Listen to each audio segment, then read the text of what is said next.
Hello, welcome to episode 5 of How to Win a World Cup. In this section, we're going to look at getting the right people into the room.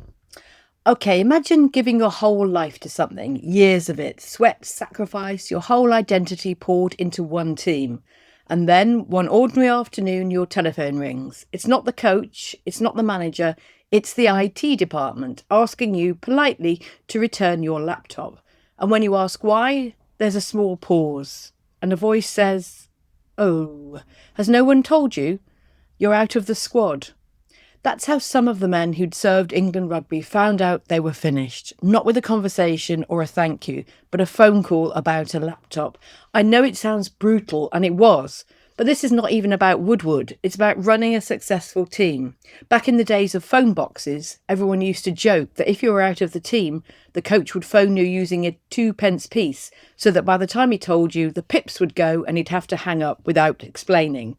If you were selected, you'd be phoned using a 10p piece, and the coach would have lots of time to comfortably chat to you about why you'd been selected.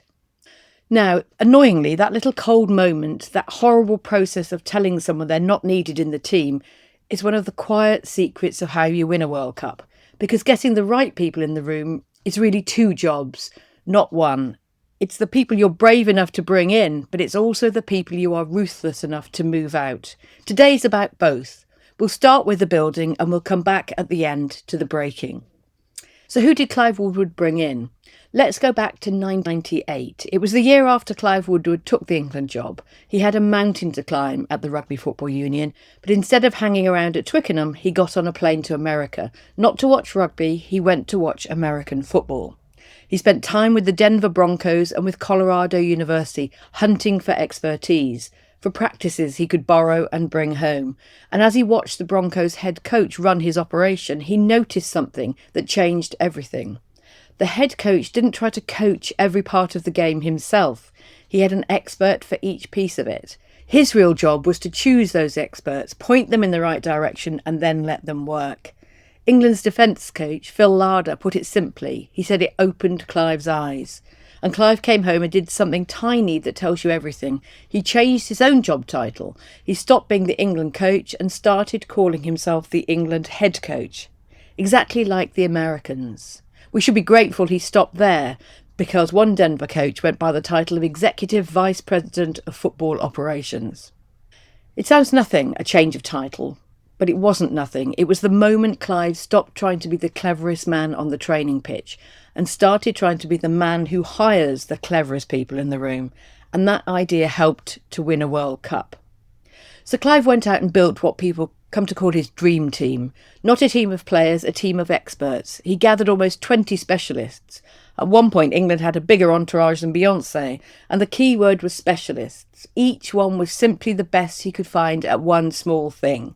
He had Phil Larder, who'd come over from Rugby League to run the defence, and he would prepare completely differently for South Africa than he would for New Zealand, because, as he said, you never stop fine-tuning. He had Dave Allred, purely for the kicking. He had Dave Reddin, the fitness man, whose job was to find 1,000 tiny gains, you'll remember. There was a full-time team doctor, there were physios, there were analysts breaking down videos frame by frame. At a time when other people weren't doing this, he took chefs on tour.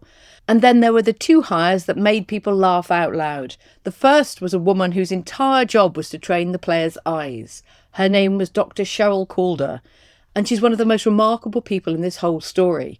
Woodward had spotted her working with the All Blacks. He invited her to spend a single week with England. After one morning, he told her to go and fetch her bags. He'd seen enough. He wanted her on his team. Her job was, in plain terms, to be a fitness coach for the eyes, to train players where to look, what to notice, how to take in the whole pitch in a single glance. Plenty of people sniggered at this idea. Woodward didn't care. He called her one of his best one-percenters, someone who makes that crucial fraction improvement in your team. And here's how this gamble turned out. Cheryl Calder is the only person in history to win back-to-back World Cups with different countries, with England in 2003 and then South Africa in 2007. The thing people laughed at turned out to be a winner twice over. And when it was all over in 2003, Johnny Wilkinson, the most dedicated trainer of the lot, walked up to her on the pitch and said, "Thank you for what you've done for my game."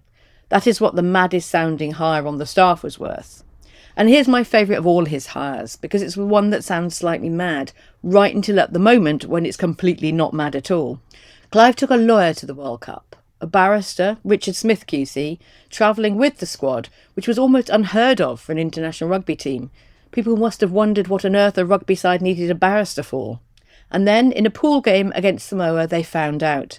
In the dying minutes, with Mike Tindall down receiving treatment, England sent on a replacement, Dan Luger, and for about 30 mad seconds had 16 men on the pitch instead of 15.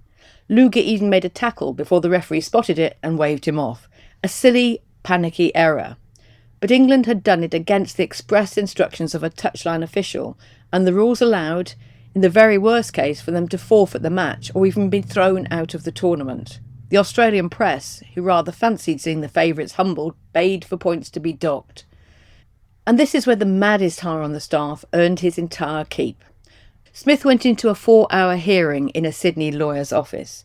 England held up their hands and admitted the error, and Smith argued them down to the smallest punishment available. A £10,000 fine, a 2-match touchline ban for Dave Reddin, the coach who had sent Luger on, and not a single point lost. The campaign rolled on, all the way to the final and the trophy. A barrister kept them in it. No one else had thought to bring one. Clive did. Now here's the part people miss.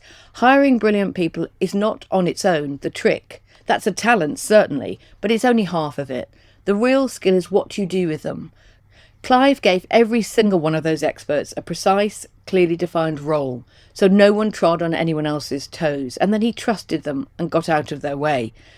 He didn't micromanage, he rewarded success. He made everyone feel part of the big picture. That's not a coach, that's a chief executive. But, and this matters, getting the right people in the room is only half the job. If you do not then conduct them brilliantly, the whole thing falls apart. A room full of talented people with no one to conduct them. It's just like an orchestra with no conductor. It's noise. The right people plus clear roles plus ruthless coordination. That's what Clive did brilliantly with England. Now, watch Gareth Southgate do exactly the same thing 20 years later. Southgate, like Woodward, understood that he did not have to be the cleverest person in his own building. He had to find clever people and bring them in. And crucially, he was willing to look outside football to do it, just as Woodward had looked outside rugby. Football had spent decades being deeply suspicious of psychologists, treating the mind as something soft or even shameful. Southgate ignored all that and brought in a psychologist and culture expert called Pippa Grange to work on precisely the things that no one else would touch, the players' fears, their honesty, the culture of the group. It was the same brave, slightly heretical move as hiring a coach for your players' eyes. Get the right person, even if your whole sport thinks you've lost your mind, and you will make players better. And she was only the beginning. He brought in a culture expert, a New Zealander called Owen Eastwood, whose job was to make the players feel they belonged to something far bigger than themselves. He brought in a specialist coach, Alan Russell, to work on nothing but attacking moves and set pieces, an area English football had badly neglected. And consider this, England went into that World Cup having failed to score for their previous 72 corners at major tournaments, stretching back years. By the end of it, they were the highest scoring England side at any World Cup, and around 3/4 of their goals came from those same set pieces. One specialist, one neglected corner of the game, transformed. He had analysts and data scientists picking apart every opponent. And just like Woodward, the cleverest thing of all was that he did not try to invent it all himself.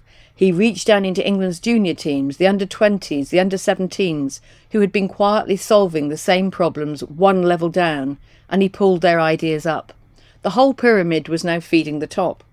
You could see exactly how Southgate saw himself just by watching him on the touchline. I remember opposing managers raging and screaming and demanding, conducting every single kick from the side of the pitch. And there was Southgate, sitting back, calm, almost still, trusting the people he had chosen to do the jobs he had chosen for them. People mistook that calm for weakness at first. It was the opposite. A leader who's built the right team and given them real responsibility can afford to sit and let them get on with it. The loud one who controls everything is usually hiding the fact that he trusts no one. The calm one who delegates has nothing to hide. And all around the team, the Football Association had spent years quietly building the right structure too. A national football centre, a development pathway, the right people at every level. So the right players and the right staff kept coming through. Because no one wins a World Cup alone. They win it surrounded by the right people making the right decisions. So let me draw chapter 5 together and then return as promised to that phone call. You do not have to be the best at everything. You have to be brave enough to find the best person for each thing and humble enough to admit that it's not you. Look outside your own world for these people. The eye coach, the psychologist, the barrister, the experts your rivals are too proud or too frightened to hire. Give every one of them a clear, precise role and then trust them and get out of their way. Be a chief executive, not a dictator, because the calm one who delegates almost always beats the loud one who controls.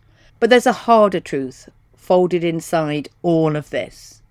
Yes, you have to fill the room with people cleverer than you and secure enough to let them shine, but also you need to be ruthless enough to let go of those who no longer serve.